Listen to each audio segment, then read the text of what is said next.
Hello tout le monde, j'espère que vous allez bien. On se retrouve donc aujourd'hui pour une nouvelle vidéo et je vais donc commencer avec un coup de cœur donc pour Des œillets pour Antigone de Charlotte Bousquet paru chez Scrinéo il y a tout juste quelques jours, la semaine dernière. Donc j'ai eu un coup de cœur pour cette histoire entre passé et présent, et encore que le présent est dans notre passé puisque ça se passe dans les années 90. Donc on va suivre en majeure partie Lucia, notre héroïne, qui va aller à la recherche de ses origines et essayer de comprendre ce qui s'est passé avec sa sœur qui est décédée. Et donc on va alterner entre les années 70 et les années 90 et j'ai trouvé ça honnêtement super bien fait. J'ai adoré toute la bande son. Si jamais je vous mettrai le lien sur YouTube pour écouter toutes les musiques, alors forcément c'est du Indochine, du Queen, du plein de trucs comme ça, et les personnages sont vraiment géniaux, c'est hyper prenant. On ne sait pas du tout jusqu'où l'autrice va nous entraîner et j'ai trouvé ça vraiment super addictif. Il y a beaucoup de messages, de l'amitié, de l'amour, beaucoup de choses qui passent et on est pris au trip par certaines choses. J'ai fini ma lecture en larmes. Ça m'arrive assez souvent, me direz-vous, mais quand même.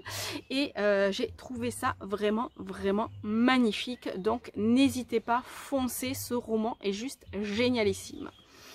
Ensuite, je vais vous parler de Cette fois peut-être de Kasie West. Alors c'est un roman qui va nous donner le sourire du début à la fin entre Sophie et Andrew. Les choses sont très compliquées puisque lui débarque un petit peu en terrain conquis, elle a des objectifs dans la vie mais elle ne sait pas trop comment faire pour y arriver et ils vont se croiser pendant quelques mois à des événements où elle accompagne une fleuriste et où lui accompagne son père, donc qui est venu aider le traiteur de leur petite ville. Elle veut à tout prix se barrer de là, voir plus grand, autre chose. Elle s'entend pas forcément avec sa mère et avec Andrew les choses sont électriques, c'est le moins que l'on puisse dire. Et forcément, petit à petit, les choses vont tourner différemment. J'ai beaucoup aimé la psychologie des personnages, la façon dont on va vivre avec eux tous ces moments. Ils sont vraiment hyper mignons. On a le sourire tout le long. C'est vraiment une lecture doudou qui fait plaisir et qui nous apporte beaucoup de sourire. Ensuite, donc je vais vous parler de Alana et l'enfant vampire de Cordelia. Alors Alana, je fais coucou à ma nana parce que c'est la fille de ma cousine qui s'appelle Alana, donc forcément j'espère que tu lui auras acheté. Je fais pas de pub hein. Et donc on va découvrir Alana qui est un peu gauche, la pauvre, pas très douée de ses 10 doigts ni de ses 2 pieds. Elle met souvent les pieds dans le plat d'ailleurs et elle aimerait bien faire partie de l'histoire familiale. Histoire familiale qui est liée aux vampires puisque ils sont capables en fait de faire des négociations entre les différents clans vampires et tout ça. Ses parents et sa sœur sont partis en voyage, elle se retrouve toute seule avec sa grand-mère, sauf que elle va découvrir un vampire et ce vampire n'est pas réellement là en étant accepté parce qu'il faut dire qu'il n'y a pas le droit d'y avoir des enfants vampires. Et donc Alana va mener l'enquête pour montrer à tout le monde qu'elle est capable de faire beaucoup de choses elle-même et qu'elle a besoin de ce monde qui l'entoure et tout ça. Alors l'autrice, elle va aborder énormément de sujets très différents sur les différences, l'acceptation. On a des prémices aussi des orientations des uns et des autres. Et forcément, j'ai trouvé ça super bien fait, super addictif et vraiment très mignon. On va changer mais complètement de genre avec Un parfum de rose et d'oubli de Martha Hall Kelly. Donc c'est un roman que j'avais commencé à lire il y a 1 an à sa sortie en grand format et qui est sorti ce mois-ci en poche et je l'avais posé parce que je trouvais que c'était quand même dur et j'avais vraiment besoin à l'époque de quelque chose qui me transporte différemment puisqu'on va suivre le destin de 3 femmes très différentes pendant alors la Seconde Guerre mondiale et la Révolution en Russie. On va suivre une Américaine et 2 Russes et on est vraiment pris par tout ce qu'elle traverse, par toute cette histoire où on est ancré dedans. Ça va se passer sur plusieurs années.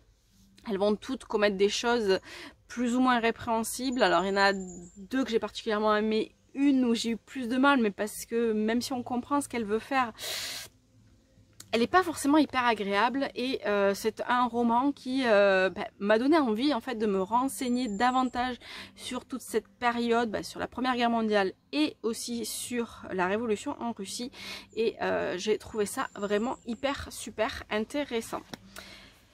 Ensuite, donc, je vais vous parler de Holiday de T.M. Logan. Donc, c'est un thriller qui va nous entraîner sur la côte méditerranéenne avec une bande d'amis. Alors, elles sont 4, 3 qui sont mariées, une qui est célibataire. Et Kate, notre héroïne, va le jour où elles arrivent dans leur maison, où ils se regroupent tous pour fêter les 40 ans des filles, se rendre compte que son mari la trompe. Aussi simple que ça, et elle va découvrir des petits messages dans son téléphone, sauf qu'elle comprend très vite qu'en fait il la trompe avec une des 3 autres. Donc elle va à tout prix chercher à mener l'enquête, sauf que elle s'attend pas du tout à ce que l'enquête l'amène aussi loin dans l'histoire de son mari, dans l'histoire de ses amis, dans ses relations. Il va y avoir un mort ou une morte. Va y avoir beaucoup de choses qui nous tiennent en haleine. J'ai trouvé ça super bien fait. On sait pas trop où est-ce qu'on va en fait avec Kate. À la fois on a envie qu'elle sache ce qui se passe réellement, et en même temps on a envie de lui dire non mais laisse tomber ma fille, il te prouve qu'il t'aime pourtant et tout, donc voilà, mais on comprend aussi qu'elle ait envie vraiment d'aller au bout, et forcément j'ai trouvé ça super bien fait. La conclusion est totalement inattendue, flippante, parce que la tension monte vraiment petit à petit et on sait vraiment pas ce vers quoi on se dirige, et honnêtement j'ai trouvé la fin vraiment hyper efficace. Et donc pour terminer, que je les attrape puisqu'ils sont lourds, je vais vous parler des 3 tomes de la saga donc de Rose et de Sang de Kali Hart, 3 tomes que j'ai adoré. Alors c'est une romance avec un bon coup de suspense, des moments assez sombres, assez alors pas vraiment de la dark romance, mais ça s'en approche quand même, parce que il y a beaucoup de choses qui sont assez violentes, et forcément moi j'ai beaucoup aimé la façon dont nos 2 héros vont se battre pour leurs convictions. Notre héroïne, j'ai perdu le prénom, j'ai Z, mais Sloane. Je sais pas pourquoi je me rappelle toujours des prénoms des mecs, jamais des filles. Allez savoir pourquoi. Et du coup on va les suivre tous les deux dans leur pérégrination. Donc elle recherche en fait sa sœur qui a disparu, lui c'est des choses, et petit à petit on va les suivre dans leur enquête. Alors ils vont plonger dans les cartels, dans la drogue, dans la prostitution, et forcément c'est quand même assez très sombre. On va pas dire assez, on va dire très sombre et hyper addictif. Alors j'avais dévoré le premier tome il y a déjà un peu plus d'1 an, je pense. Et là j'ai enchaîné le tome 2 et le tome 3 parce que je voulais absolument savoir comment ça se terminait tout ça. Alors je savais que c'était une romance, donc ça se termine bien, mais ils vont passer par un certain nombre de catastrophes, et j'ai trouvé ça vraiment super bien fait. Donc si vous aimez ce genre, foncez, parce que c'est vraiment une trilogie qui vaut le coup. Voilà pour les livres dont je voulais vous parler aujourd'hui. Je vous dis à très bientôt. Bye bye.